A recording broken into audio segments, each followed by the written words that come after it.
தூதர் முஹம்மது ரசூலுல்லாஹ் ஸல்லல்லாஹு அலைஹி வஸல்லம் அவர்கள் சொன்னார்கள், சப்அத்துன் யுதில்லுஹுமுல்லாஹு ஃபீ தில்லிஹி யௌம லா தில்ல இல்லா தில்லுஹு. நாளை மறுமையில் சூரியன் ஒரு மைல் தூரத்திலே இருக்கும் பொழுது நரகம் 70,000 கடிவாளங்களோடு, ஒவ்வொரு கடிவாளத்திற்கும் 70,000 மலக்குகளோடு மஹ்ஷர் மைதானத்திலே நரகம் இழுத்து கொண்டு வரப்படும் பொழுது அந்த வெப்பத்தில், அந்த சூட்டில் அவர்களுடைய பாவங்களுக்கு ஏற்ப வேர்வைகள் அவர்களை முக்கிக் கொண்டிருக்கும் நிலைமையில் அல்லாஹ் 7 கூட்டத்தார்களுக்கு தன்னுடைய அர்ஷின் நிழலை அளிப்பான். அதில் ஒரு கூட்டம் யார் தெரியுமா? ரஜுலுன் ذكرல்லாஹ خاليا ففاضت عيناه. தனிமையில் இருந்த அல்லாஹ்வை நினைத்த காரணத்தால், தனிமையில் இருந்த அல்லாஹ்வை சிந்தித்த காரணத்தால் அவர்களுடைய கண்கள் தாரை தாரையாக கண்ணீரை வடித்த மனிதன் நாளை மறுமையில் அர்ஷின் நிழலில் இருப்பான் என்று அல்லாஹ்வுடைய தூதர் ஸல்லல்லாஹு அலைஹி வஸல்லம் அவர்கள் சொன்னார்கள். மேலும் அல்லாஹ்வுடைய தூதர் சொன்னார்கள், ஐனானி, 2 கண்களை நரகம் தீண்டவே தீண்டாது. அதில் ஒரு கண் ஐனுன் பக்கத் மின் ஹஷியத்தில்லாஹ், அல்லாஹ்வுடைய அச்சத்தால் அழுத கண் என்று அல்லாஹ்வுடைய தூதர் முஹம்மது ரசூலுல்லாஹ் ஸல்லல்லாஹு அலைஹி வஸல்லம் எமக்கு கூறினார்கள். அல்லாஹ்வுடைய அச்சத்தால் ஒரு முஃமின் அழுவான். அல்லாஹ்வுடைய பயத்தால் ஒரு முஃமின் தன்னுடைய கண்ணிலிருந்து கண்ணீரை வடிப்பான். ஆனால் எம்முடைய சமூகத்தின் நிலைமையை பாருங்கள். பாவங்கள் உள்ளத்தை சூழ்ந்த காரணத்தால், குற்றங்கள், அல்லாஹ்விற்கு மாறு செய்யக்கூடிய காரியங்கள் உள்ளத்தை முழுவதுமாக சூழ்ந்த காரணத்தால் அல்லாஹ்வின் அச்சத்தால் அழக்கூடிய முஸ்லிம்கள் எம்முடைய சமூகத்தில் மிக குறைவு. கண்ணியத்துக்குரியவர்களே, பாவங்கள் ஒரு மனிதனுடைய எல்லா நன்மைகளையும் அவனிடத்திலிருந்து தடுத்துவிடும். அது போன்றுதான் இந்த பாவத்தால், இந்த குற்றத்தால் எம்முடைய முஸ்லிம் சமூகத்தில் பெரும்பான்மையான மக்களுக்கு இந்த தன்மை இல்லை. இல்லா மஷா அல்லாஹ், அல்லாஹ் பாதுகாத்தவர்களை தவிர.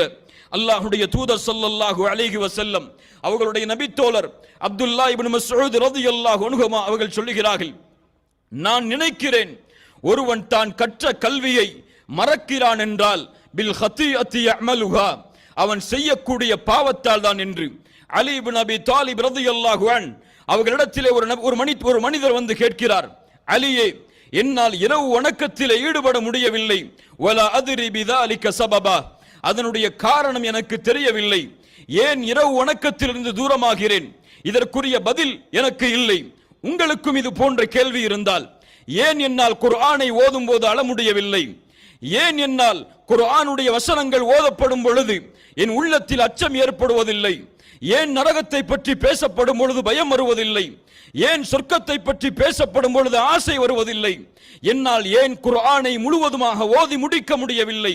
என்னால் ஏன் குர்ஆனோடு தொடர்பை மேற்கொள்ள முடியவில்லை? என்னால் ஏன் ஃபஜ்ருடைய தொழுகைக்கு ஜமாஅத்தோடு சென்று தொழ முடியவில்லை? என்னால் ஏன் பள்ளிகளோடு தொடர்பில் இருக்க முடியவில்லை? என்னால் ஏன் மார்க்க கல்வியை கற்று அதை மனனம் செய்ய முடியவில்லை என்ற கேள்விகள் எல்லாம் உங்களுக்கு இருந்தால், அலி இப்னு அபி தாலிப் ரலியல்லாஹு அன்ஹு அந்த மனிதருக்கு சொன்ன பதில்தான் உங்களுக்கும் எனக்கும் பதில். அந்த ரஜுலுன் கது கையதத்க துனூபுக், நீ மனிதன் எப்படிப்பட்டவன் தெரியுமா? பாவங்களால் பிணைக்கப்பட்ட, பாவங்களால் கட்டப்பட்ட மனிதனாக இருக்கிறாய். ஆம், பாவங்கள் ஒரு மனிதனை அல்லாஹ்வை விட்டு தூரமாக்கும். பாவங்கள் ஒரு மனிதனை குர்ஆனை விட்டு தூரமாக்கும். பாவங்கள் ஒரு மனிதனை அல்லாஹ்வுடைய அச்சத்திலிருந்து தூரமாக்கும். பாவங்கள் ஒரு மனிதனை உள்ளத்தின் விழிப்பிலிருந்து தூரமாக்கி ஒவ்வொரு நாளும் அந்த கல்பை மரணிக்க வைத்துவிடும். அல்லாஹ் ரப்புல் ஆலமீன் எம்மை பாதுகாப்பானாக. இபாதத், கண்ணியத்துக்குரியவர்களே, அல்லாஹ்வுடைய அச்சத்தால் அழுகை.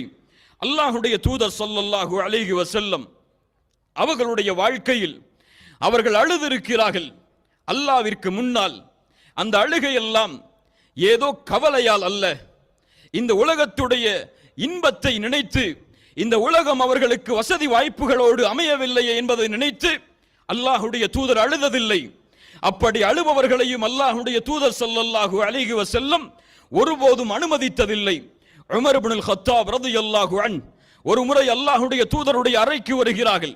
அந்த அறையில் அல்லாஹ்வுடைய தூதருடைய நிலைமையை பார்க்கிறார்கள். ஒரு பேரிச்ச மரத்துடைய ஓலையில் அல்லாஹ்வுடைய தூதர் படுத்திருக்கிறார்கள். அல்லாஹ்வுடைய தூதர் எழுந்தவுடன் அந்த வெறும் உடம்பில் அந்த பேரிச்ச மரத்துடைய ஓலையின் தழும்புகள் தெரிய ஆரம்பிக்கிறது. சுப்ஹானல்லாஹ், அல்லாஹ்வின் தூதர் உலகத்தின் தலைவர் எம்முடைய தூதர் முஹம்மது ரசூலுல்லாஹ் ஸல்லல்லாஹு அலைஹி வஸல்லம், அல்லாஹ்வுடைய தூதருடைய அந்த நிலைமையை பார்த்த உமர் இப்னுல் கத்தாப் ரலியல்லாஹு அன்ஹு அழுக ஆரம்பிக்கிறார்கள். உமர் அவர்களை பார்த்து அல்லாஹ்வுடைய தூதர் கேட்கிறார்கள், உமரே ஏன் அழுகிறீர்? உமர் அவர்கள் சொன்னார்கள், பாரிஸ் ரோம் நாட்டிலே வசிக்கக்கூடிய அரசர்கள் எல்லாம் அவர்களின் அந்தஸ்துகளோடு வாழும் பொழுது எங்களுடைய தூதர், அல்லாஹுவின் தூதர், அல்லாஹுவின் நேசர், உலகத்தின் தலைவர், உங்களுக்கு இது போன்ற நிலைமையா? அல்லாஹ்வுடைய தூதர் ஸல்லல்லாஹு அலைஹி வஸல்லம் உமர் அவர்களுடைய கண்ணீரை துடைக்கும் முகமாக சொன்னார்கள், அமா தர்தா யா உமர் அன் தகூன லஹுமுத் துன்யா வலனல் ஆகிரஹ். அமா தர்தா யா உமர் அன் தகூன லஹுமுத் துன்யா வலனல் ஆகிரஹ். உமரே, நீ பொருந்திக் கொள்ளவில்லையா? அவர்களுக்காக, அந்த காஃபிர்களுக்காக, அந்த முஷ்ரிக்குகளுக்காக இந்த உலகமும் எமக்காக மறுமையும் இருப்பதை உமரே நீ பொருந்திக் கொள்ளவில்லையா என்று அல்லாஹ்வுடைய தூதர் ஸல்லல்லாஹு அலைஹி வஸல்லம் உமர் இப்னுல் கத்தாப் ரலியல்லாஹு அன்ஹு அவர்களை பார்த்து கேட்டார்கள். ஆம், அல்லாஹ்வுடைய தூதர் உலகத்தை நினைத்து கலங்கியதில்லை. அல்லாஹ்வுடைய தூதர் உலகத்தில் அவர்களுக்கு ஏற்பட்ட கவலையை நினைத்து கலங்கியதில்லை. அல்லாஹ்வுடைய தூதர் எதற்காக அழுதிருக்கிறார்கள் தெரியுமா? அல்லாஹ்வின் அருட்கொடைகளை நினைத்து அழுதிருக்கிறார்கள். எதற்காக அழுதிருக்கிறார்கள் தெரியுமா? அல்லாஹ்வின் அச்சத்தால் அழுதிருக்கிறார்கள். எதற்காக அழுதிருக்கிறார்கள் தெரியுமா? குர்ஆனில் வரக்கூடிய மறுமையின் எச்சரிக்கைகளை நினைத்து அல்லாஹ்வுடைய தூதர் அழுதிருக்கிறார்கள். எதற்காக அழுதிருக்கிறார்கள் தெரியுமா? நாளை மறுமையில் இந்த உம்மா, இந்த சமூகம் நாளை மஹ்ஷரில் மறுமையில் அல்லாஹ்விற்கு முன்னால் இருக்கக்கூடிய நிலைமையில் கண்ணியத்தோடு வெற்றியோடு நிற்க வேண்டும் என்பதற்காக அல்லாஹ்வுடைய தூதர் ஸல்லல்லாஹு அலைஹி வஸல்லம் அவர்கள் அழுதிருக்கிறார்கள். அந்த நிகழ்வுகளை பார்ப்போம். இப்னு உமர் ரலியல்லாஹு அன்ஹுமா அவர்கள் சொல்லுகிறார்கள், அல்லாஹ்வுடைய தூதர் ஸல்லல்லாஹு அலைஹி வஸல்லம் ஒரு முறை எங்களுக்கு குத்பாவுடைய பிரசங்கத்தை செய்தார்கள். அப்போது சொன்னார்கள், இரண்டு மிகப்பெரிய மகத்துவத்தை நீங்கள் மறந்து விடாதீர்கள். சஹாபாக்கள் கேட்டார்கள், அந்த இரண்டு மிகப்பெரிய மகத்துவம் என்ன அல்லாஹ்வுடைய தூதரே? அல்லாஹ்வுடைய தூதர் கூறினார்கள், அல் ஜன்னத்து வன்னார், சொர்க்கமும் நரகமும். அல்லாஹ்வுடைய தூதர் ஸல்லல்லாஹு அலைஹி வஸல்லம் அப்படி கூறியவுடன் சொர்க்கத்தையும் நரகத்தையும் மறந்து விடாதீர்கள் என்று நபித்தோழர்களுக்கு அறிவுரை கூறியவுடன் அங்கே இருந்த எல்லா நபித்தோழர்களும் அழ ஆரம்பிக்கிறார்கள். அல்லாஹ்வுடைய தூதரும் ஸல்லல்லாஹு அலைஹி வஸல்லம் தங்களுடைய தாடியுடைய ஒரு பகுதி நனையும் அளவிற்கு அல்லாஹ்வுடைய தூதர் கலங்குகிறார்கள்.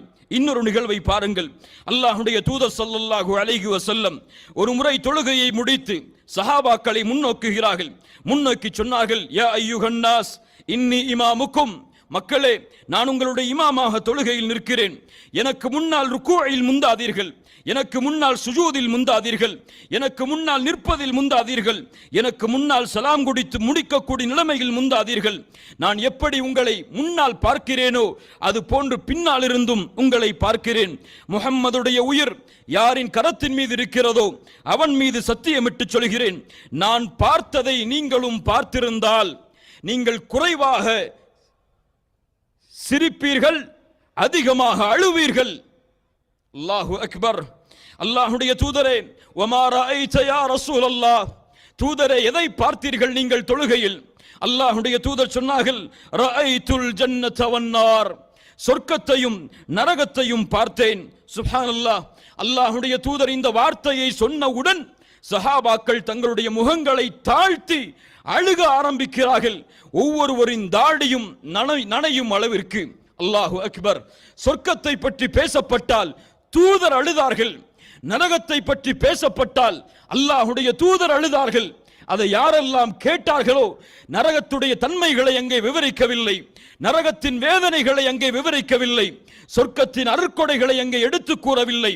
சொர்க்கம் நரகம் என்ற வார்த்தையை கேட்ட மாத்திரத்திலேயே அங்கே கூடியிருந்த எல்லா முஃமினான சஹாபாக்களும் தங்களுடைய தலைகளை தாழ்த்தி அழுக ஆரம்பித்தார்கள். லா இலாஹ இல்லல்லாஹ், எமக்கும் சொர்க்கம் சொல்லப்படுகிறது. லா இலாஹ இல்லல்லாஹ், எமக்கும் நரகம் சொல்லப்படுகிறது. ஆனால் சொர்க்கத்தை பயப்படக்கூடிய முஸ்லிம்கள், நரகத்தை ஆதரவு கொண்ட முஸ்லிம்கள் எத்துணை பேர் எம்முடைய கண்களிலிருந்து கண்ணீரை சிந்துகிறோம். யா அல்லாஹ், அந்த சொர்க்கத்திலே எங்களை நுழைய வைத்து விடு, நரகத்துடைய கேவலத்தை விட்டு எங்களை பாதுகாத்து விடு என்று நபிமார்கள் கேட்ட பிரார்த்தனையை அழுது அல்லாஹ்விடத்திலே கேட்கக்கூடிய முஸ்லிம்கள் எம்மில் எத்துணை பேர்? அல்லாஹ்வுடைய தூதர் ஸல்லல்லாஹு அலைஹி வஸல்லம் குர்ஆனுடைய வசனங்கள் ஓதப்படும் பொழுது, குர்ஆனை நபித்தோழர்கள் அல்லாஹ்வுடைய தூதருக்கு ஓதி காட்டும் பொழுது அழுதிருக்கிறார்கள். இப்னு மஸ்ஊத் ரலியல்லாஹு அன்ஹுமா அவர்களை அழைத்தார்கள். இப்னு மஸ்ஊதே, எனக்கு குர்ஆனை ஓதி காட்டுவீராக. இப்னு மஸ்ஊத் கேட்டார்கள் ரலியல்லாஹு அன்ஹு, அல்லாஹ்வுடைய தூதரே, உங்களுக்கு குர்ஆன் இறக்கப்பட்டது, நான் உங்களுக்கு ஓதி காட்டவா? இப்னு மஸ்ஊதை பார்த்து அல்லாஹ்வுடைய தூதர் சொன்னார்கள், ஆம் இப்னு மஸ்ஊத், பிறர் ஓதி அந்த குர்ஆனை நான் கேட்பதை விரும்புகிறேன் என்று அல்லாஹ்வுடைய தூதர் கூறினார்கள். இப்னு மஸ்ஊத் குர்ஆனை ஓத ஆரம்பிக்கிறார். சூரத்து நிசாவுடைய வசனங்களை துவங்கி ஓதுகிறார். இப்னு மஸ்ஊத் ரலியல்லாஹு அன்ஹு, ஃபகைஃப இதா ஜினா மின் குல்லி உம்மத்தின் பிஷஹீத் வஜினா பிக அலா ஹாஉலாஇ ஷஹீதா என்ற மறுமையில் அல்லாஹ்வுடைய தூதருக்கு அல்லாஹ் கொடுத்த அந்த அருட்கொடைகளுடைய வசனம் வரை ஓதி முடிக்கிறார். அல்லாஹ்வுடைய தூதர் ஸல்லல்லாஹு அலைஹி வஸல்லம் அவர்கள் இந்த குர்ஆனை இப்னு மஸ்ஊதிடமிருந்து கேட்கிறார்கள். இந்த வசனம் வந்தவுடன் ஏதோ ஒரு சப்தம் கேட்கிறது. யாரோ தன்னை பக்கத்தில் இருந்து அழைப்பவர் போல இப்னு மஸ்ஊத் தங்களுடைய தலையை உயர்த்தி பார்த்தார்கள். அல்லாஹ்வுடைய தூதருடைய கண்களிலிருந்து கண்ணீர் தாரை தாரையாக வடிந்து கொண்டிருந்தது. அல்லாஹு அக்பர். தூதர் குர்ஆனை கேட்கும் பொழுது அழுகிறார். அல்லாஹு அக்பர். அந்த வசனம் என்ன சொல்லுகிறது தெரியுமா?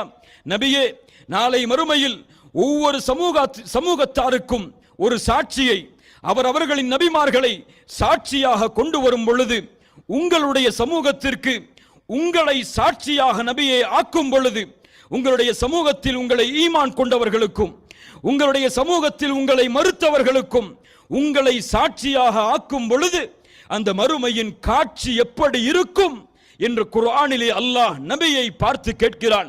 அந்த நிலைமை எப்படி அமையும் என்று குர்ஆன் அல்லாஹ்வுடைய தூதரை பார்த்து கேட்கிறது. அந்த மறுமையின் காட்சியை நினைத்தவுடன் இந்த வசனம் சுமந்திருக்கக்கூடிய மிகப்பெரிய மகத்துவத்தின் தாத்பரியத்தை அல்லாஹ்வுடைய தூதர் அறிந்தவுடன் மறுமையை நினைத்து அல்லாஹ்வுடைய தூதர் கலங்குகிறார்கள். அல்லாஹு அக்பர். எம்மிலே யார் மறுமையை நினைத்து கலங்குவது?